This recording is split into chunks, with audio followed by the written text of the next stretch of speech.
నా తరఫున, తెలుగు ప్రజల తరఫున, కేంద్ర ప్రభుత్వం తరఫున హృదయపూర్వకమైనటువంటి శుభాకాంక్షలు. ఎందుకంటే తెలుగు సినీ పరిశ్రమలో అక్కినేని నాగేశ్వరరావు గారి తర్వాత మీరు పద్మవిభూషణ్ తీసుకోవడము మాకందరికీ గర్వకారణం. మీ యొక్క 45 ఏళ్ల సినీ జీవితంలో పునాది రాళ్ళు వేసుకుంటూ స్వయం కృషితో ఈరోజు ఎదుగుతూ వస్తున్నారు. ఎంతో కష్టపడి మీరు ఈ స్థాయికి చేరుకున్నటువంటి మీకు ఈరోజు కేంద్ర ప్రభుత్వం పద్మవిభూషణ్తో సన్మానించడము నిజంగా ప్రతి తెలుగు బిడ్డ గర్వపడాల్సినటువంటి అంశం అని నేను భావిస్తా ఉన్నాను. Thank you so much.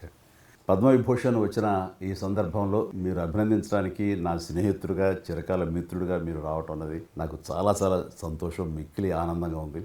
And మీ ప్రేమని, మీ అభిమానాన్ని ఆస్వాదిస్తున్నాను. Thank you so much.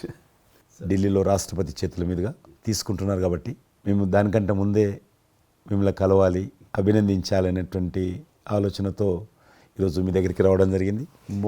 Most welcome అండి. దక్షిణ భారతదేశంలో రజనీకాంత్ గారు కానీ మీరు కానీ ఒక మంచి నైతిక విలువలతో కూడినటువంటి నటులుగా మంచి పేరు తెచ్చుకున్నారు. అంతేకాకుండా మన తెలుగు ఇండస్ట్రీస్కి వచ్చినప్పుడు తెలుగు ఇండస్ట్రీలో అప్పుడప్పుడు అనేక రకాల సమస్యలు వస్తుంటాయి, క్రైసిస్ వస్తూ ఉన్నప్పుడు ప్రభుత్వంతో కానీ మీ నటుల మధ్యలో కానీ సినిమా ఇండస్ట్రీ మధ్యలో కానీ వచ్చినప్పుడు సీనియర్ నటుడుగా, మెగాస్టార్గా అందరినీ సమన్వయపరుస్తూ మరి ముందుకు తీసుకెళ్ళేటువంటి వారు.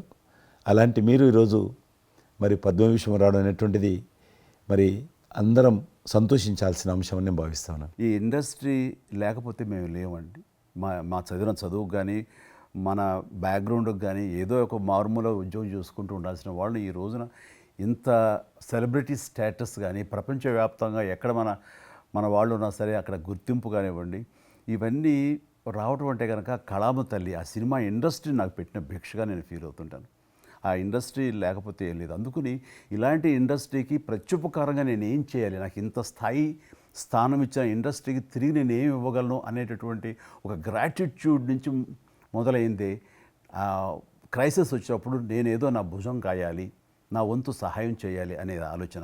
ఒక ఇంటికి పెద్ద బిడ్డగా, పెద్ద కొడుకుగా ఆ ఇంటి కుటుంబ బాధ్యతలకి తన వంతు సహాయం ఎలా చేస్తాడో అలాగే నిర్వర్తించాలని ఉంటుంది. కానీ ప్రతిదానికి పెద్ద నేను అనేటువంటి బేసిజానికి మాత్రం పోవాలని కారణం ఒకటి అనుకుంటే మీరంటే అందరు యాక్సెప్టబిలిటీ ఉంటుంది. అది కూడా అది యాక్సెప్టబిలిటీ చిన్నవాళ్ళు కానీ పెద్దవాళ్ళు కానీ ఈ రంగం కానీ ఆ రంగం కానీ మీరు ఏదైనా ఒక మాట చెప్తే దాని మీద మీరు నిలబడతారు, మిగతా వాళ్ళు కూడా మీ మాట గౌరవం ఇస్తారు. అది కారణం నేను అనుకుంటాను.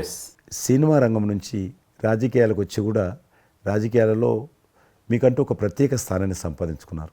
మీరు కొత్త ఒరవడి రాజకీయాల్లో కూడా తీసుకురావడం జరిగింది. మీరు చేపట్టినటువంటి ప్రచార కార్యక్రమం కానీ, మీకు వస్తున్నటువంటి స్పందన కానీ అద్భుతంగా. మేమందరం ప్రతి కార్యక్రమాన్ని వేరే ప్రత్యామ్నాయ పార్టీలో ఉన్నప్పుడు కూడా మీ రాకను మేము గమనించే వాళ్ళము. మీరు చేస్తున్నటువంటి ప్రచారము, కొత్త ఒరవడి మీరు అద్భుతంగా చేశారు. ప్రాంతాలకు అతీతంగా మీకు స్పందన లభించింది, చాలామంది గెలిచొచ్చారు. ఒక ఆర్టిస్ట్గా నేను మంచి స్థితిలో ఉన్నప్పుడు రాజకీయాల్లోకి వెళ్ళాల్సినటువంటి ఒక పరిస్థితులు నెలకొన్నాయి.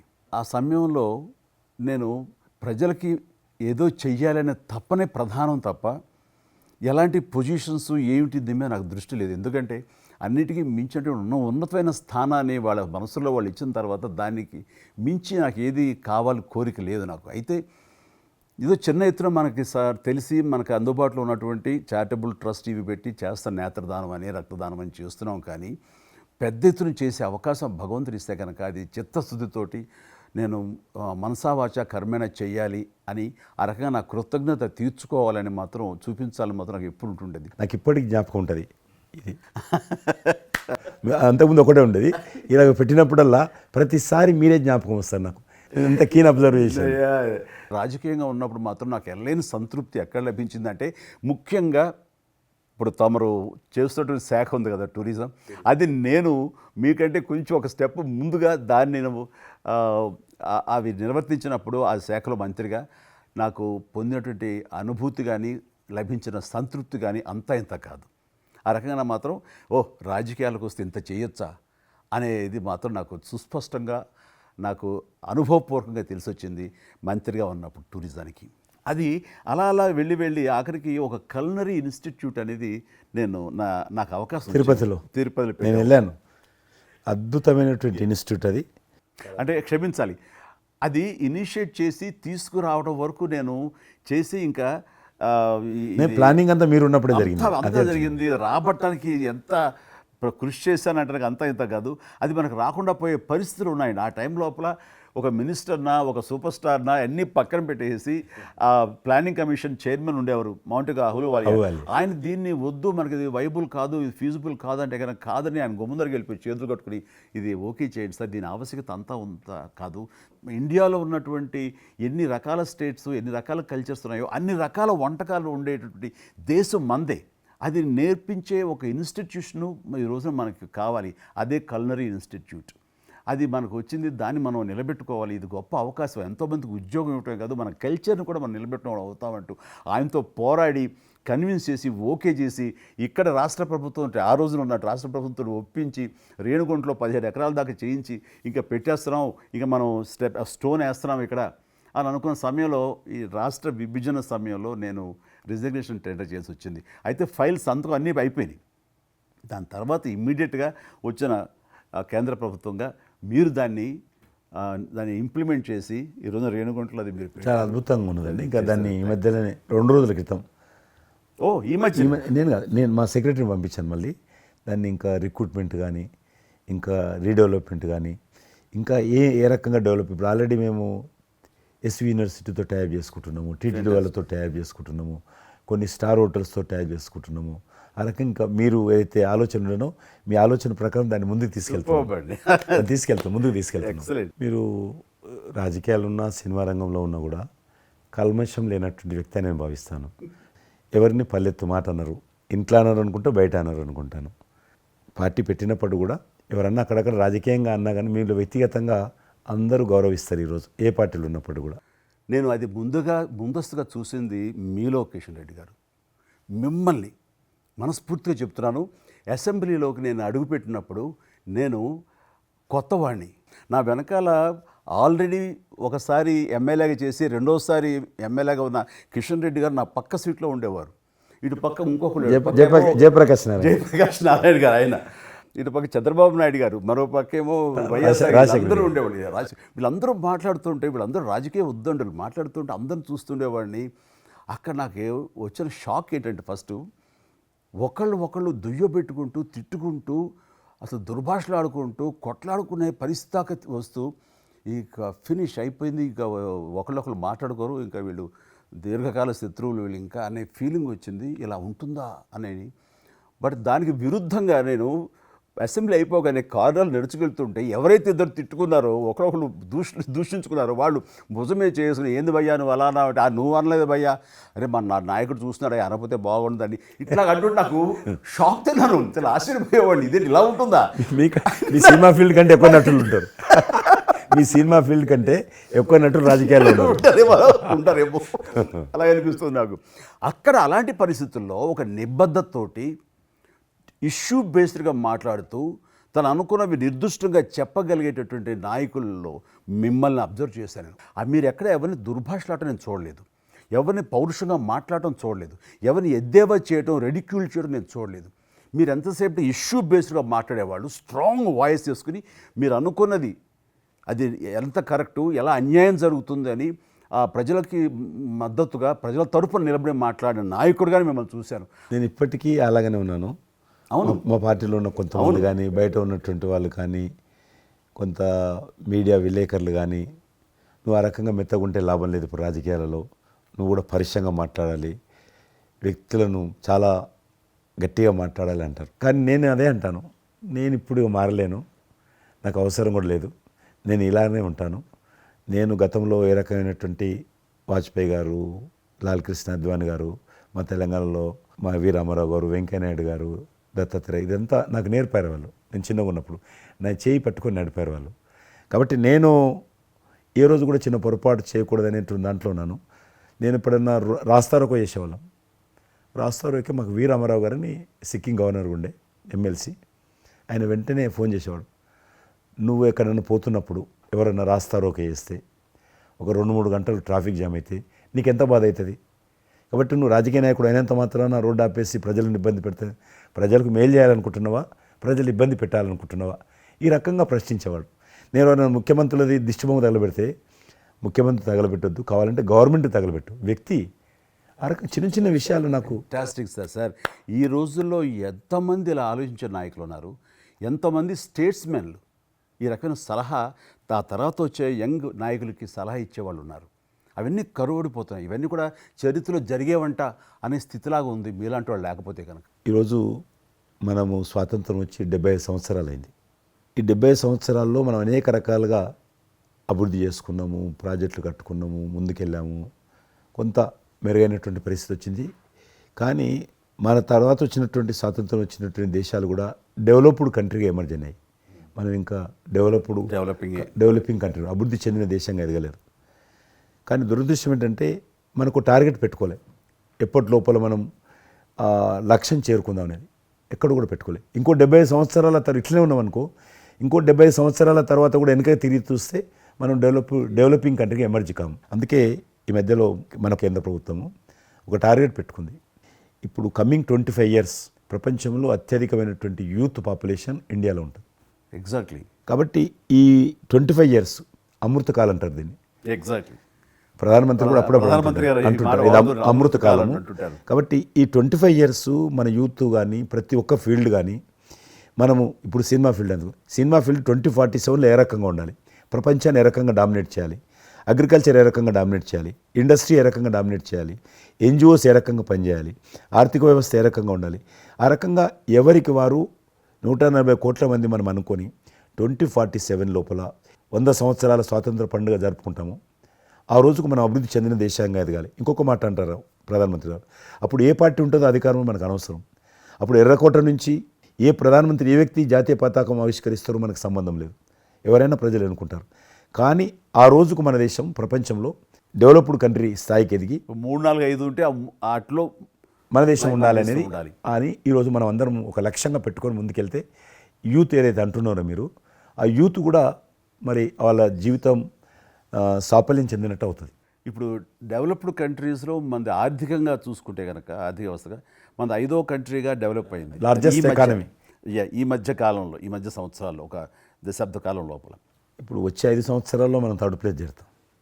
ఇప్పుడు యూకే లాంటి మనల్ని పరిపాలించి ఆక్రమించుకొని పరిపాలించినటువంటి బ్రిటన్ కూడా వెనకకి నెట్టేసి 5వ స్థానానికి వచ్చేసి వచ్చేటువంటి 5 సంవత్సరాల్లో ఖచ్చితంగా మనం 3వ స్థానంలోకి లార్జెస్ట్ ఎకానమీ కంట్రీగా మనం ఎమర్జ్ అవుతాం. 100%. అవన్నీ ఇప్పుడు జరుగుతున్నటువంటి ఈ యొక్క డెవలప్మెంట్స్, ఈ ఆర్థిక సంస్కరణలు ఇవన్నీ చూస్తుంటే ఖచ్చితంగా ఆ రోజు ఎంతో దూరం లేదు మీరు చెప్పినట్లుగా. మీ తెలిసి ఈ మధ్యలో G20 సమావేశాలు నిర్వహించినప్పుడు నేను మీతోటే మాట్లాడాను. శ్రీనగర్ అంటే ఎట్లా ఉండను పరిస్థితి తెలుసు. ఈ టూరిజం మినిస్ట్రీకి 4 మీటింగ్లు అవుతాయి. ఒక మీటింగ్ అక్కడ పెట్టాలని నిర్ణయించుకున్నప్పుడు ప్రధానమంత్రి అన్నారు, సినిమా ఫీల్డ్ మీద చర్చించండి. ఎందుకంటే సినిమా ఫీల్డ్ ఎక్కువగా షూటింగ్లు చేసేవాళ్ళు. మేము చిన్నగా ఉన్నప్పుడు జమ్మూ కాశ్మీర్ వెళ్ళలేదు ఎవరం కూడా. కానీ దేశంలో ఉన్నటువంటి కోట్లాది మంది కాశ్మీర్ అందాలను చూశారు సినిమాల కారణంగా. ఎవరు పోలేదు అక్కడికి, కానీ చూశారు. కాబట్టి ఆ సినిమా ఫీల్డ్కి సంబంధించినటువంటి సెషన్ పెట్టాలి మీరని చెప్పి ప్రధానమంత్రి గారు చెప్పి ఆయన ఆదేశించిన తర్వాత ఈ సినిమా ఫీల్డ్కి సంబంధించి అన్ని దేశాలకు సంబంధించినటువంటి ప్రముఖులందరినీ కూడా ఆహ్వానించాం.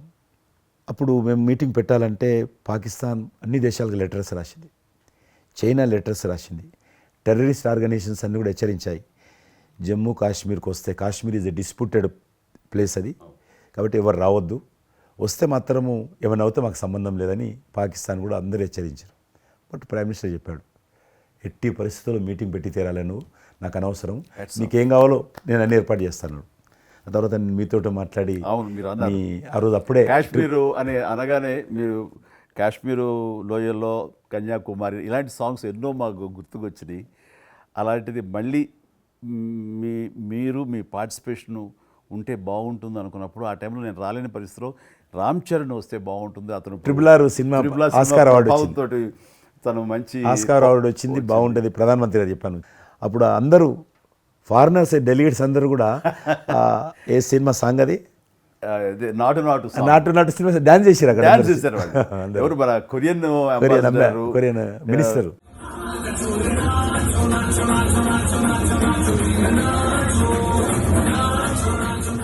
అలాగే ఇంకొక జర్మన్ అంబాసిడర్స్ చాలా మంది కింద మీరు చూసింది కొద్దిమందిని కింద చాలా మంది చేశారు ఆ పాట పెట్టి చేసినప్పుడు. సో ఇప్పుడు మీకు మనవి చేస్తున్నాను, లాస్ట్ 2023లో ఇప్పుడు ఆ ఆర్టికల్ 370 తెలియించిన తర్వాత 23 కానీ 22 కానీ ఆల్మోస్ట్ మోర్ దెన్ 300 పిక్చర్స్ అవి మరి ఓటీటీ సినిమాలు కావచ్చు, టీవీ సీరియల్స్ కావచ్చు, మన సినిమాలు కావచ్చు, కొన్ని బయట దేశాలకు సంబంధించినటువంటి సినిమాలు కూడా ఆల్మోస్ట్ 300 పిక్చర్స్ షూటింగ్ జరిగాయి అక్కడ లాస్ట్ 2 ఇయర్స్లో.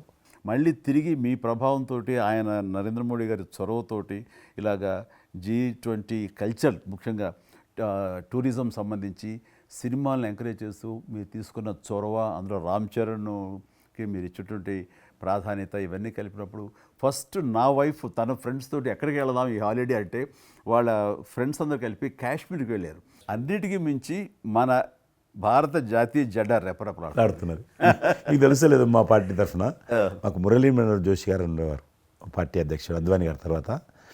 ఆయన కన్యాకుమారి నుంచి కాశ్మీర్ వరకు యాత్ర తీసాము. ఏంటో తెలుసా డిమాండ్?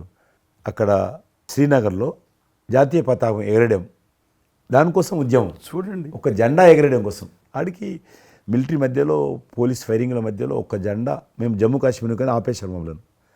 అక్కడ నుంచి విమానం, మిలిటరీ విమానంలో తీసుకుపోయి ఆయన ఒక్కరిని అక్కడ జెండా ఎగిరినట్టు చేసి మనకు తీసుకొచ్చారు.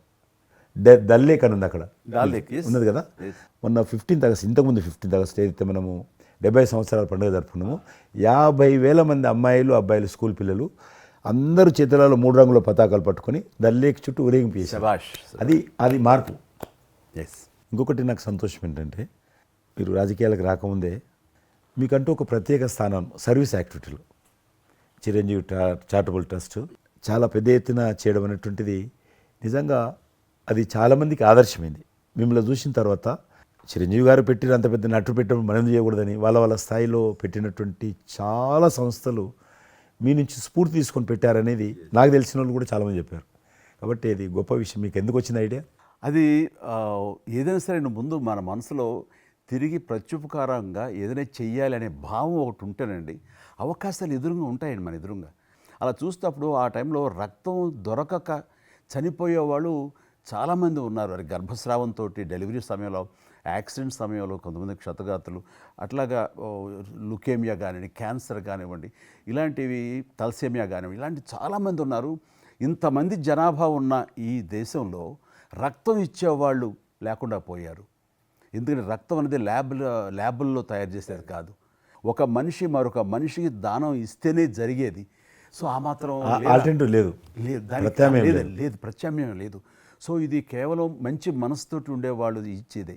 వాళ్ళు మోటివేట్ చేయాలంటూ నేను ఏం చేస్తానంటే, నా ఫ్యాన్స్ని ఫస్ట్ మోటివేట్ చేద్దామని దీని ఆవశ్యకత చెప్పడం కోసంగా షార్ట్ ఫిల్మ్స్ కానివ్వండి, ఎక్కడ పెడితే అక్కడ నేను ఇవ్వటం మొదలుపెట్టేసరికి ఈ రోజున రక్తం ఇవ్వటం కోసంగా ముమ్మరంగా ముందుకు రాగలుగుతున్నారు అంటే దాన్ని ఇనిషియేట్ చేసింది, దానికి ముందస్తుగా దాన్ని మోటివేట్ చేసింది నేను అని చెప్పుకోవడానికి నాకు గొప్ప విషయం అండి. కానీ మీరు ఒక ఉద్యమంలాగా తయారు చేశారు దాన్ని, ఒక మూమెంట్ లాగా తయారు చేసి mission. Hats off to my fans and motivate అయిన ధర్మాత్ములు, మంచి మనసు ఉన్న వాళ్ళు ఎంతోమంది ముందుకు వచ్చారు. వాళ్ళందరికీ కూడా ఈ సందర్భంగా చేతులెత్తి నమస్కరిస్తాను. ఇక్కడ మీ గురించి నేను ఇంకోటి విన్నాను. మీరు ఏదైతే నా సేవా కార్యక్రమాల గురించి మీరు ప్రస్తావించారో అదే సమయంలో నేను కోవిడ్లో కూడా నేను కొంచెం యాక్టివ్గా ఉండి మా కార్మికులకి సంబంధించి 3 నెలల పాటు 4 నెలల పాటు నా మిత్రుల సహకారంతో నేను కొంత అమౌంట్ తోటి సినిమా ఫీల్డ్లో పనిచేస్తున్నటువంటి బాయ్, ఆఫీస్ బాయ్ నుంచి మొదలు పెడితే టెక్నీషియన్స్ వరకు కూడా మీరు చాలా పెద్ద ఎత్తున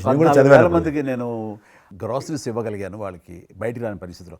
బట్ అదే పరిస్థితిలో మీరు దేశవ్యాప్తంగా మీరు ముఖ్యం ఇక్కడ మన రాష్ట్రానికి సంబంధించి తెలంగాణలో మీరు ఫ్రంట్ లైన్లో ఉండి ప్రతి వాళ్ళని పరామర్శిస్తూ, ప్రతి హాస్పిటల్కి వెళుతూ, ఎవరైతే ఆ రోజున ఫ్రంట్ లైన్ హీరోస్ ఉన్నారో వాళ్ళందరినీ పరామర్శిస్తూ మీరు అద్భుతంగా పెద్ద ఎత్తున చేశారు. అదే కాకుండా మన ఇండియా లెవెల్లో మీరు corona command control room, corona command control room మీకు మీ ఆధ్వర్యంలో జరిగింది. అప్పుడు మీరు చేసిన సేవల గురించి దేశం ప్రస్తావించారు. అంటే అప్పుడు నోడల్ మినిస్ట్రీ హోమ్ మినిస్ట్రీ ఉండింది. ఏమైనా డైరెక్షన్స్ దేశానికి ఇవ్వాలన్నా, రాష్ట్ర ప్రభుత్వాలకు ఇవ్వాలన్నా, లాక్డౌన్ ఎక్కడ పెట్టాలి, ఎక్కడ పెట్టకూడదు, ఎప్పుడు పెట్టాలా, లాక్డౌన్లో ఏ స్థాయికి వెళ్ళాలా, అన్నీ కూడా హోమ్ మినిస్ట్రీ ఇచ్చేది. నేను అప్పుడు హోమ్ మినిస్ట్రీలో ఉన్నాను. ప్రజలకు రోజువారీ అవసరమైనటువంటి 24 మినిస్ట్రీస్ ముగ్గురు జాయింట్ సెక్రటరీస్ ఒక్కొక్క మినిస్ట్రీ నుంచి 8 గంటల చొప్పున హోల్ నైట్ టు డే 24/7. 24/7 ఆ బ్యాచ్ కరోనా కంట్రోల్లో కూర్చోవాలి. ఆ రకం కూర్చున్నప్పుడు దానికి యాజ్ ఎ మినిస్టర్గా నన్ను ఇన్ఛార్జ్ పెట్టారు ప్రధానమంత్రి గారు, అమిత్ షా గారు. చాలా అద్భుతంగా నేను కూడా ఆల్మోస్ట్ 1.5 మంత్ ఆఫీసులోనే పడుకున్నాను. మిలిటరీ విమానాలలో ఆక్సిజన్ పంపించాను, మీకు తెలుసు మిలిటరీ విమానాలు. చాలా ఒక విమానం ఢిల్లీ నుంచి ఆక్సిజన్ తీసుకొని వస్తే గ్రీన్ ఛానల్ ద్వారా హైదరాబాద్ సికింద్రాబాద్ స్టేషన్ వచ్చేంత వరకు కూడా ఎక్కడ ఆగకపోయేది. అంత నెట్వర్క్ గ్రీన్ ఛానల్ అంటారు. ఆ రకంగా విమానాల ద్వారా నేను గాంధీ హాస్పిటల్కి ఆల్మోస్ట్ 12 సార్లు పోయాను లోపలికి. ఎవరైతే వెంటిలేటర్ మీద పేషెంట్స్ ఉంటారో నేను బుక్ ఒకటి ప్రింట్ చేశాను. వెంటిలేటర్ మీద పేషెంట్ దగ్గరగా మాట్లాడాను. దేవుడి మీద భారం ఇచ్చి తిరిగాను. ఆ రకంగా ఎందుకు వెళ్ళానంటే ఏదో పబ్లిసిటీ కోసం కాదు. డాక్టర్లు పనిచేస్తున్నారు, ఆడ నర్సులు పనిచేస్తున్నారు, మోరల్ సపోర్ట్ ఇవ్వడం కోసం. ఆడ శానిటేషన్ సిబ్బంది పనిచేస్తారు, క్లీన్ చేయడం. వాళ్ళు పనిచేస్తున్నప్పుడు మనం వాళ్ళని గాలికి వదిలేసి మీరు పని చేయండి, మేము రాజకీయ నాయకులము, మేము ఇళ్ళల్లో ఉంటాము, మేము రాము అని కూడా దాన్ని తట్టి నేను లోకల్గా ప్రజాప్రతినిధిని, ఎంపీని అని చెప్పి మా ఇంట్లో భయపడుతున్నా, అందరూ భయపడుతున్నా. ప్రెస్ వాళ్ళందరూ వచ్చేవాళ్ళు. ప్రెస్ వాళ్ళందరినీ గేట్ కాడ బయట మెయిన్ గేట్ కాడ ఆపాడు. ఇక నేను పోయేవాడిని, మొత్తం చూసేవాడిని. ఆ సూపరింటెండెంట్ కూడా నాతో పాటు లోపలికి వచ్చేవాడు ధైర్యం చేసి నేను వెళ్ళినప్పుడు. ఆ రకంగా పూజారులు ఉంటారు దేవాలయాలలో. పూజారులు కూడా చాలా పేదవాళ్ళు ఉంటారు, మీకు తెలుసు. వాళ్ళకు దేవాలయాన్ని క్లోజ్ అయినాయి కదా. ఆ టైంలో పూజారులు అందరికీ గ్రాసరీస్ పంపించడము, మీలాంటి వాళ్ళ దగ్గర పెద్దవాళ్ళ దగ్గర సాయం తీసుకొని మా కార్యకర్తలకు పంపించడము, పోలీస్ స్టేషన్లో పోలీసుకు పంపించడము, హోంగార్డ్స్ పంపించడము. ఈ రకంగా నేను కూడా కొద్దిగా గొప్ప చేశాను. ఇక్కడ మా వాళ్ళతోటి కలిసి నా కాన్స్టిట్యున్సీ చూసి ఈవెన్ నా పార్టీలో ఉన్నటువంటి నాకు పనిచేసినటువంటి పేద కుటుంబాల కార్యకర్తలకు కూడా గ్రాసరీస్ పంపించాను నేను. ఆ రకంగా కూడా వర్కౌట్ చేశాను. మీ కుటుంబంలో కూడా చాలామంది మీకు బంధువులు సినిమాలు వచ్చారు. అందులో ఇద్దరు ప్రముఖంగా మీ అబ్బాయి చరణ్ గారు కావచ్చు, మీ సోదరుడు పవన్ కళ్యాణ్ గారు కావచ్చు. వాళ్ళిద్దరిట్లో మీకు నచ్చిన సినిమా ఏముంటుంది? పవన్ కళ్యాణ్ సినిమాల్లో నాకు తొలి ప్రేమ ఒకటి చాలా ఇష్టం, బద్రీ ఇష్టం, అలాగే జల్సా అనే ఇంకో సినిమా, అత్తారింటి దారేదైతే చాలా నేను చూశాను అది. అవి తను చేసినవి సినిమాలైనా అన్నీ కూడాను అద్భుతమైన సినిమాలే, 1-2 తప్ప. అండ్ చరణ్ రెండో సినిమా మగధీర నభూత నా భవిష్యత్. మీరు అసెంబ్లీలో నాకు వచ్చి చెప్పారు, ఏది మగధీర రిలీజ్ అయిన రోజు ఉన్నారు మీరు, జ్ఞాపకం ఉందో లేదు మీకు? కరెక్టే కదా, మీరు షేర్ చేశారు. చాలా బాగా నడుస్తుంది మా అబ్బాయిది, మంచి అదే టైంలో అదే టైం మీరు అసెంబ్లీలో కూడా చెప్పారు మాకు, మామూలుగా మాట్లాడుతున్నారు, మగధీర చాలా అద్భుతంగా వచ్చింది చిరంజీవి అని. మీరు ఎంత సంతోషపడిపోయారో. మీకు రాజకీయంగా మీ తదనంతరం లేదా మీతో పాటు మీ బంధుగణంలో కానీ మీ బంధువులో కానీ మీరు ఎంకరేజ్ చేసిన మీ శిష్య వర్గంలో కానీ ఎవరైనా ఉన్నారా? అంటే నేను మా కుటుంబం నుంచి ఎవరిని ప్రోత్సహించలేను. ఎవరన్నా ఇష్టం ఉంటే వాళ్ళు రావాలి ఫ్యూచర్లో, నేను ప్రోత్సహించలే ఎవరిని కూడా. నాకు పార్టీలో గ్రూప్ అంటూ లేదు.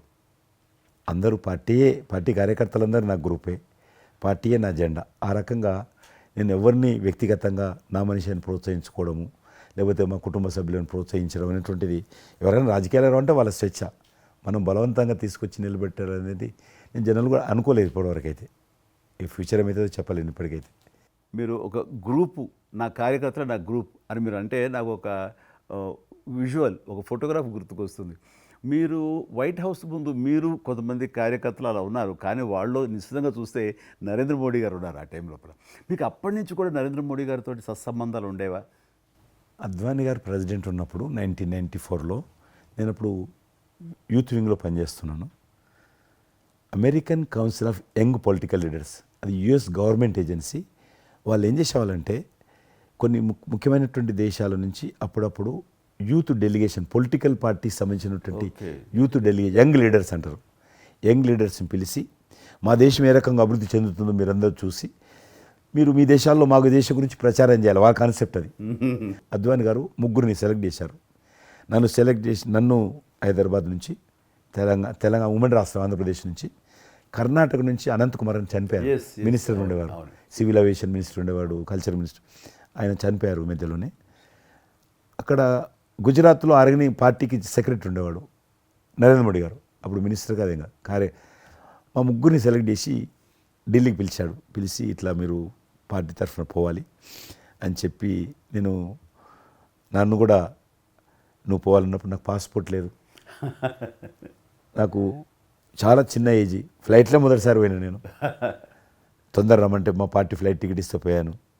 మాట్లాడినాక వారు చెప్పారు మీరు ముగ్గురు అని కూర్చున్నాక ఇంటి ముందోటి కటింగ్ షాప్ ఉంది.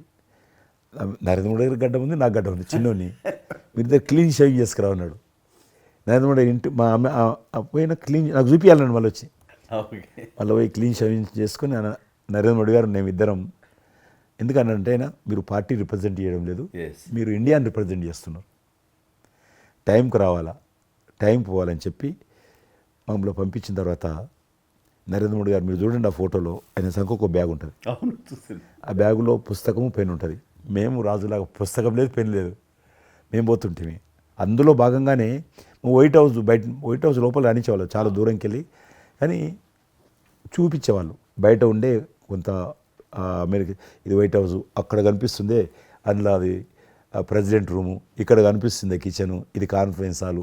బయట నుంచి అందరు చెప్పేటోళ్ళు చాలామంది ఉండేవాళ్ళు. అదే నేను చూసి గైడర్స్, టూరిస్ట్ గైడ్స్ ఉంటారు కదా, వాళ్ళు చాలామంది అక్కడ పోతే చెప్పేవాళ్ళు. ఆ రకంగా అక్కడ దిగినటువంటి ఫోటో అది. ఎందుకు రిలీజ్ చేశానంటే ప్రధానమంత్రి గారు అయిన తర్వాత నాకు ఫోన్ చేశాడు, కిషన్ ఏమన్నా మీ దగ్గర ఫోటోలు ఉన్నాయా? ఆయన దగ్గర లేవు పాపం. ఓకే, నాకు ఫోన్ చేశాడు. నేను ఎమ్మెల్యే క్వార్టర్స్లో అవన్నీ ఫోటోలు తీసినాక ఇంత కట్ట ఉండే కానీ అన్నీ అంటుకొని ఒకటి మనకు తెలియదు కదా, మొత్తం పాడిపోయినాయి. 8 ఫోటోలు దొరికినాయి. అందులో ఏదో ఒకటి దొరికింది బోటు థమ్స్అప్ తాగుతూ. అప్పుడు థమ్స్అప్ తాగోదని కూడా తెలియదు, ఇది మల్టీనేషనల్ కంపెనీ అటువంటి ఏం లేదు అప్పుడు. బోట్ నడిపిస్తున్న ఫోటో ఇవన్నీ కూడా కొన్ని దొరికితే పంపించాను. ఆయన ఏ వైట్ హౌస్ ముందు అయితే నేను ఫోటో దిగాను గేట్ కాడ, ఈరోజు అదే వైట్ హౌస్ ఆహ్వానం మేరకు వైట్ హౌస్ లోపలికి వెళ్తున్నానని ఆ ఫోటో రిలీజ్ చేశాడు. Excellent experience. ప్రైమ్ మినిస్టర్ ఆ ఫోటో అది బయటకు ఆ ఫోటో బయటకు వచ్చింది. ఆ రోజు ప్రైమ్ మినిస్టర్ గారు అయిన తర్వాత అమెరికాకి వెళ్తున్న రోజు రిలీజ్ చేసిన ఫోటో అది. మీరు మాకు ఒక మాట ఇచ్చారు, మీరు మన ఆఫీస్ ఏదైతుందో టూరిజం ఆఫీసు ఢిల్లీలో నేను వస్తాను, మన ఇద్దరం ఒకసారి విందామని అన్నారు. కానీ మీ ఒత్తిడి కారణంగా మన ఒత్తిడి కారణంగా జరగలేదు.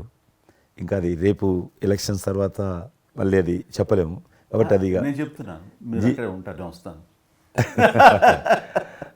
అది కాకుండా మీరు నాకు ఇంకా జ్ఞాపకం, ఆఫీస్లో ఉన్నప్పుడు నాకు గర్వం ఫీల్ అవుతాను. ఎందుకంటే మీరు పెట్టిపోయినటువంటి ఫోటోలు, ఇండియాకి సంబంధించినటువంటి టూరిజం డెస్టినేషన్ యొక్క ఫోటోస్ ఏవైతున్నాయో అవి ఇంకా ఆ రకంగానే ఉన్నాయి. నేను అడిగాను ఎవరు పెట్టారంటే చిరంజీవి గారు పెట్టారంటారు. డ్రైవర్ కూడా మీకైతే డ్రైవర్ ఉండను, అతను ఇప్పుడు నా దగ్గర ఉన్నాడు, రణధీర్. మీకు చెప్తుంటాడు, సార్ మై చిరంజీవి సాబ్ కभी మై సాబ్ డ్రైవర్, మై చలాయితా ఉనకా గాడి ఢిల్లీ మే, అది ఆప్కు మై చలా రూమ్ సాప్ అంటాడు. ఇంకా ఉన్నాడు పాపం. చాలా సీనియర్ అండి అతను, చాలా మంచివాడు. మన ఉమ్మడి ఆంధ్రప్రదేశ్ ఉన్నప్పుడు మనం ఇండియాలోనే మనమే ఆరోగ్యశ్రీని ప్రారంభించామన్నది నాకు తెలిసినటువంటి వాస్తవం. ఆ తర్వాత మిగతా రాష్ట్రాలు కూడా అది వ్యాపించింది అనేది చాలా ఇది. అలాంటి ఆరోగ్యశ్రీకి కిషన్ రెడ్డి గారే ఆద్యులు, అంకురార్పణ చేసిన వాడు అని బయట బాగా వినికిడి ఉంది. ఆ తర్వాత ప్రభుత్వాలు పికప్ చేసాయి. అది ఎందుకు, ఎలాగా, అది మీరు ఎట్లా ఇనిషియేట్ చేశారు ఆరోగ్యశ్రీ అనేది?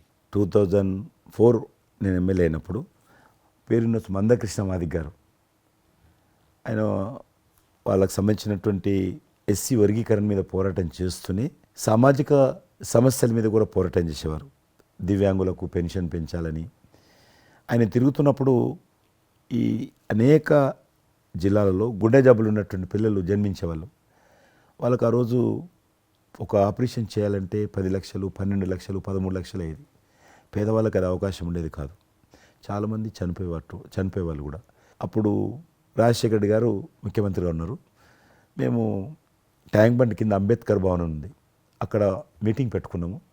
ఒక 3000 మంది పసిపిల్లలు వాళ్ళ తల్లిదండ్రులు వచ్చారు. మీటింగ్ అయినాక ఆ మీటింగ్లోనే ఒక అబ్బాయి చనిపోయాడు. ఇప్పుడు ఏం చేయాలి సేమ్ అబ్బాయి అంతే వచ్చాడు, చిన్న పసిబాబు అందే వచ్చాడు, అబ్బాయి చనిపోయాడు. మేము ఏం చేసినాం, నేను మందకృష్ణ గారు కలిసి, నేను కూడా ఉద్యమానికి వెళ్ళాను. ఆ అబ్బాయి డెడ్ బాడీ పట్టుకొని అంబేద్కర్ ట్యాంక్ బండ్ నుంచి అంబేద్కర్ విగ్రహం దగ్గరకు వచ్చాం. మాతో పాటు ఆ పసిపిల్లలందరినీ తీసుకొచ్చాం, 3000 మంది పసిపిల్లలు. అంబేద్కర్ విగ్రహం ట్యాంక్ బండ్ అంబేద్కర్ విగ్రహం మొత్తం ఆ పిల్లలు వాళ్ళ తల్లిదండ్రులు కూర్చున్నాం, డెడ్ బాడీ పెట్టుకొని కూర్చున్నాం. ఎట్టి పరిస్థితుల్లో రాష్ట్ర ప్రభుత్వము అందరికీ కూడా ఉచితంగా చిన్నపిల్లలందరూ కూడా ఆపరేషన్ చేయించాలి, ప్రైవేట్ హాస్పిటల్లో కానీ ఎక్కడైనా వాళ్ళ ఇష్టం చేయించాలి, వీళ్ళ ప్రాణాలు కాపాడాలని డిమాండ్ తోటి కూర్చున్నాం. 11 గంటలకు కూర్చున్న తర్వాత రాజశేఖర రెడ్డి గారు దురదృష్టం ఆ రోజు ఢిల్లీకి వెళ్ళిపోయాడు. ఢిల్లీలో ఉన్నాడు. బట్ ఢిల్లీ నుంచే ఫోన్లో మాట్లాడాడు ఆయన. మాట్లాడి నేను తర్వాత ఆలోచిస్తాం, మీరు అట్లా చేయొద్దు, ఎందుకంటే మమ్మల్ని లాఠీ చేయడానికి వీలేదు, పసిపిల్లలు, గుండె జబ్బులు ఉన్న పిల్లలు, మమ్మల్ని నెట్టేయడానికి వీలేదు పోలీసులో కూడా విచిత్రమైన పరిస్థితి, ఆందోళన, ఉద్యమం చేస్తున్నాం మేము, చాలా డెడ్ బాడీ పెట్టుకొని ఉన్నాం, ఏం చేయాలో పోలీసులకు తోచది. ముఖ్యమంత్రి గారు అన్నప్పుడు రాజశేఖర్ గారు మా మెడ మీద కత్తి పెట్టి మీరు ఈ రకంగా దబాయిస్తున్నారు, ఏమని అనుకోండి సార్, మీరు కృష్ణ గారు చాలా గట్టిగా ఉన్నారు, ఏమని అనుకోండి, మీరు ఎట్టి పరిస్థితుల్లో ఇది చేయాలని చెప్పి మేమిద్దరం కదలాలి. రాత్రి ఆల్మోస్ట్ 10 o'clock మళ్ళీ ముఖ్యమంత్రి గారు ఫోన్ చేసి మీరు మాట చెప్పడం కాదు ఆర్డర్ రావాలను, వీళ్ళందరికీ ఫస్ట్ మేము రాష్ట్ర ప్రభుత్వం తరఫున గుండె జబ్బులు ఉన్నటువంటి పిల్లలందరికీ ఎంత డబ్బైనా ఖర్చు అయినా సరే మేము ఆపరేషన్ చేయిస్తానని చెప్పి ఢిల్లీ నుంచి మాట ఇచ్చి ఆర్డర్ తీసి మా చేతులు పెట్టినాక మేము పిల్లలందరినీ తీసుకొని వెళ్ళిపోయినాం, ఫస్ట్ పిల్లలు వాళ్ళ తల్లిదండ్రులు. ఆ తర్వాత మళ్ళీ ముఖ్యమంత్రి గారు వచ్చిన తర్వాత మళ్ళీ మీటింగ్ పిలిచాడు మమ్మల్ని. పిలిచి ఈ రకంగా చేయడం తప్పు, మీరు నన్ను బెదిరించారు, బ్లాక్మెయిల్ చేశారు, ఆర్డర్ చేశారు, ఏమని అనుకోసారి మేము ప్రజల పిల్లల ప్రాణాలు కాపాడడం కోసం చేశాం తప్ప మీకు వ్యతిరేకంగా కాదు, ఇంకొకరు కాదు. అందులో బాబు చనిపోయాడు. తర్వాత ముఖ్యమంత్రి ఆలోచన చేసి డాక్టర్లను పిలిచి ఎట్లా చేద్దాము, అప్పుడు సర్వే చేయించాడు. వాళ్ళు గ్రామ పంచాయతీలో సర్వే చేస్తే 2 లక్షల మంది పిల్లలు ఉన్నారు ఒక్క ఆంధ్రప్రదేశ్లోనే. ఉభయ రాష్ట్రాల్లో గుండెకు జబ్బు హోల్ ఉండి పుట్టినటువంటి వాళ్ళు 2 లక్షల మంది పిల్లలు ఉన్నారు. ఇంతమందికి నేను ఎట్లా చేస్తా అది ఇదని మళ్ళీ సర్వే వచ్చిన తర్వాత వెరిఫికేషన్ వచ్చిన లిస్ట్ తీశాడు, అంచనా వచ్చిన తర్వాత అప్పుడు ఆయన ఇన్సూరెన్స్ ఏదైనా చేద్దామా అని, ఆయన డాక్టర్ కదా ఒరిజినల్గా, ఆయన డాక్టర్ వృత్తి, చదువుకున్నది MBBS అయినా, ఆయనకి ఈ విషయం బాగా తెలుసు కాబట్టి ఏం చేద్దామని ఆలోచన చేసి అప్పుడు ఇన్సూరెన్స్ పథకం ఆ పిల్లల కారణంగా, గుండె జబ్బులు ఉన్నటువంటి పిల్లల కారణంగా ఆ 2 లక్షల మందికి పిల్లలు ఇన్సూరెన్స్ చేయాలన్న వచ్చినటువంటి ఆలోచనే ఈ ఆరోగ్యశ్రీ పథకం. అలా మీరు ఇనిషియేట్ చేసినటువంటి ఈ ఆరోగ్యశ్రీ కానివ్వండి, ఇది నిజంగా ఇలాంటి సామాజిక స్పృహ అనేది రాజకీయంగా ఆలోచిస్తే వచ్చేది కాదండి. ఇది మానవతా విలువలతోటి మానవత్వంతో ఆలోచించారు కాబట్టి ఈ రోజున అది సఫలీకృతం కాగలిగింది. భారతదేశంలోనే అది ఒక అందరూ ఆచరించేటువంటి గొప్ప పథకం అయింది. అది ఎంతమంది లబ్ధి పొందుతారో వాళ్ళందరూ బ్లెస్సింగ్స్ మీకు ఉండాలి. అసెంబ్లీలో ఉండగా నాకు ఒక రిప్రజెంటేషన్ ఇచ్చారు. ఈ హోమ్ గార్డ్స్ గురించి మీరు తీసుకున్న నమ్మని ఆహ్వానించిన మీరు పడ్డ తపన కానీ అంతా ఇంత కాదు. అండ్ అది మీరు ఈ రోజున వాళ్ళకి ఏదైనా లబ్ధి చేకూరిందంటే దానికి కూడా నాంది పలికిన వాళ్ళు కిషన్ రెడ్డి గారు. 3,000 జీతం ఉండేది సార్ వాళ్ళకు కుటుంబము. వాళ్ళు 12 గంటలు 13 గంటలు 14 గంటలు ఇప్పుడు ట్రాఫిక్ చేస్తుంటారు కదా, వాళ్ళు 12 గంటలు దుమ్ము ధూళి ఎండలో వాళ్ళు ఇట్లా ఏలు పెడితే మొత్తం మన చేయి నల్లగవుతుంది, అంత మట్టి కాలుష్యంతో ఉంటారు వాళ్ళు. రోజు వాళ్ళు ఇచ్చే బట్టలు తెల్ల షర్ట్ వేసుకోవాలి, వాళ్ళు కాకి ప్యాంట్ వేసుకోవాలి. ఉదయం వేసుకునే షర్టు 2 గంటలలో కలర్ మారిపోతుంది. మనం ఇచ్చేటువంటి 3,000 రూపాయలు అలా డ్రెస్ ఉతకడానికే సరిపోతుండే. అందుకే కిషన్ రెడ్డి గారు మీరంటే ఎందుకు గౌరవం అంటే, మీరు రాజకీయ లబ్ధి గురించి ఎప్పుడు చూసేవాళ్ళు కాదు, మీ కాన్స్టిట్యున్సీకే పరిమితమైన మీరు ఎప్పుడు కాదు, విస్తృతంగా అందరికీ లబ్ధి చేకూరే విధంగా తీసుకున్నారు. కాబట్టి అలాంటి మీకు ఆ బలం, మీ వాయిస్కి ఆ స్ట్రెంగ్త్ అలాగా, ఎందుకంటే మీ ఆశయంలో ప్యూరిటీ ఉంది, మీ ఆశయంలో చిత్తశుద్ధి ఉంది మీ ఆచరణలో. కాబట్టి మీలాంటి నాయకుల వల్లనే అవుతుంది ఏదైనా సరే. జనవరి 22 నాడు నేను టీవీలో చూశాను, మీరు అయోధ్యలో రామమందిర నిర్మాణంలో మీ దగ్గర కెమెరాలు పెట్టడము, మీరు కామెంట్ చెప్పడము, మిమ్మల్ని పిలవడము, మీరు పోవడము, మీరు ఆ రోజు టీవీలో దేశమంతా అన్ని టీవీలు మాట్లాడాయి. మీకు మీరు ఏ రకంగా ఫీల్ అనిపించింది మీకు? అది హనుమాన్ని ప్రార్థించే ఆయన మా కులదైవంగా చూసిన మాకు రామచంద్రుడు ఆ నామమే మాకు ఒక రకమైన గొప్ప స్ఫూర్తి మాకు.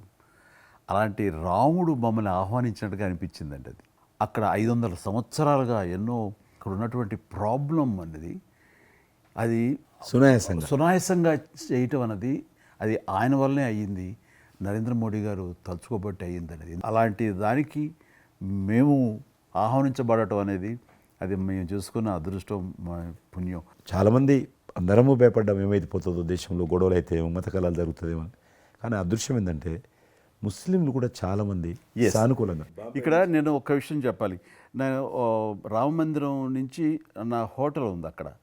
ఆ హోటల్కి వెళ్ళడానికి నేను కారు హైర్ చేసుకున్నాను మా ఫ్యామిలీ. అది ముస్లిం డ్రైవర్. సో ఈ రోజున ఇంత కాంట్రవర్షియల్ ఈ ప్లేస్లో ఈ రోజున టెంపుల్ కట్టడంపై మీరందరూ ఎక్కడో కొంత అసంతృప్తితో ఉండుంటారు కదంటే, కాదండి, ఈ రోజు నుంచి మా టెన్షన్ రిలీవ్ అయిపోయింది, కరెక్ట్, మేము చాలా రక్షణతో ఉన్నాం అన్న ఫీలింగ్ ఉంది. ఎంత హిందూ కాన్వర్జేషన్ అండి. ఇక్కడ 144 సెక్షన్ ప్రివేల్ అవుతూ ఏ రోజున ఏం గొడవలు జరుగుతాయి, ఎక్కడి నుంచి ఏ ఘర్షణలు జరుగుతాయి, స్కూల్కి వెళ్ళి మా బిడ్డలు వస్తారా వెళ్తారా అనే టెన్షన్లో ఉండేవాళ్ళం మేమంతా. అండ్ అలాంటి ఘర్షణలో వాళ్ళు ముస్లిమ్సా లేకపోతే హిందూసా అని ఏం చూడరు కదండి, ఎవరు అందరూ సఫరర్సే. అలాంటి పరిస్థితులు ఇప్పుడు నెలకొన్న సమయంలో ఎలాంటి గొడవలు లేకుండా ముందు ఒక నిర్ణయం తీసేసుకున్నారు. ఎస్, రామ మందిరం కట్టేసారు, అయిపోయింది. ఇక్కడి నుంచి లిఫ్ట్ చేసేసారు 144 సెక్షన్, ఇంకేం లేదు, అన్నీ సజావుగా సాగిపోతాయంటే మాకు సెక్యూర్డ్ ఫీలింగ్ వచ్చింది, మా బిడ్డలకు రక్షణగా ఉంది, మాకు ఇంకేమి కాదన్న భరోసా వచ్చింది మాకు. వీఆర్ సో హ్యాపీ అని ఒక ముస్లిం సోదరుడు అన్నారు. ఇప్పుడు అదే మీరు ప్రస్తావిస్తున్నారు. ఇప్పుడు చాలామంది ముస్లిమ్స్ వెళ్తున్నారు చూడడానికి, దర్శనం చేసుకోవడానికి. ఒక అమ్మాయి అయితే బాంబే నుంచి నడుచుకుంటూ వచ్చింది, 22nd చేరుకుంది అక్కడ అమ్మాయి.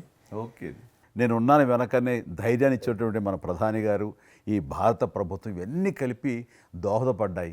అందుకని ఆయన ఒక మాట అన్నారు అయోధ్య టైంలో, మొన్నటిదాకా టెంట్లో రాముడిని చూసాం, ఇంకా రాముడికి ఆ పరిస్థితి లేదు, ఆయన ఒక పర్మనెంట్ స్ట్రక్చర్లో ఉంటాడు అని అన్నప్పుడు అందరూ మంచి రెస్పాన్స్ ఇచ్చారు, బాగా రెస్పాండ్ అయ్యారు. అట్లాగా ఈ రోజున ఆయన తీసుకున్న ప్రతి కార్యక్రమం కూడాను ఒక మత సామరస్యాన్ని సూచిస్తుంది. దానికి నేను ఒక విషయం కూడా చెప్తాను, మీరు చెప్పారు కదా, నేను ఎలక్షన్ ప్రచారానికి 2019లో కానీ అంత ముందుగానే వెళ్ళేవాడిని. డిఫరెంట్ రీజన్స్ మా పార్టీకి సంబంధించి కావచ్చు, ఇతరత్ర కావచ్చు. మేము వెళ్తున్నప్పుడు ముస్లిం సమాజాన్ని బస్తీలు కూడా వస్తాయి కొన్ని. మేము ఎంత మైకులు పెట్టుకొని డ్రమ్ కొట్టుకుంటూ పోయినా కూడా ఒక్కరు కూడా బయటకు వచ్చేవాళ్ళు కాదు. ఇప్పుడు పరిస్థితి త్రిపుల్ తలాక్ అని ఒకటి ఉండేది, అది ముస్లింలో ఒక సాంప్రదాయం. అది ఏదైనా భర్త కోపం వచ్చినా 3 సార్లు తలాక్ అంటే ఆడబిడ్డ ఇంటి నుంచి వెళ్ళిపోవాలి. 3 సార్లు అంటే తలాక్ అంటే వెళ్ళిపోవాలి. అయితే దాన్ని మోడీ గారు త్రిపుల్ తలాక్ సిస్టాన్ని చట్టం చేసి ఇది చేయడానికి వీల్లేదు, ముస్లిం మహిళలకు కూడా హక్కులు ఉంటాయి అని చెప్పి ఆయన చేశాడు. అప్పుడు కూడా చాలామంది భయపెట్టించారు, మత కళాలు జరుగుతాయి, అట్లా వేయొద్దు, నువ్వు ముస్లిం పర్సనల్ విషయాల్లో మీరు జోక్యం చేసుకుంటున్నారంటే ఆయన చాలా వివరంగా చెప్పాడు. ఈరోజు నువ్వు ఒక భర్తగా నీ భార్యకు తలాక్ అని ఇచ్చేసి పంపించేస్తున్నావు. రేపు నువ్వు తండ్రి అవుతావు. తండ్రి అయిన తర్వాత కూడా మీ అల్లుడు నీ కూతురుకు తలాక్ తాగని విడాకులు ఇచ్చి పంపిస్తే అప్పుడు నువ్వు ఎంత బాధపడతావు? కాబట్టి ఏ తండ్రి అయినా సరే అట్లుంటుంది. కాబట్టి ఇది ఈ రకమైనటువంటి ఉండకూడదని చెప్పి ఆయన త్రిపుల్ తలాక్ రద్దు చేస్తే, నేను ప్రచారానికి వెళ్తున్నప్పుడు అంతకుముందు బయటకు వచ్చేవాళ్ళు కాదు.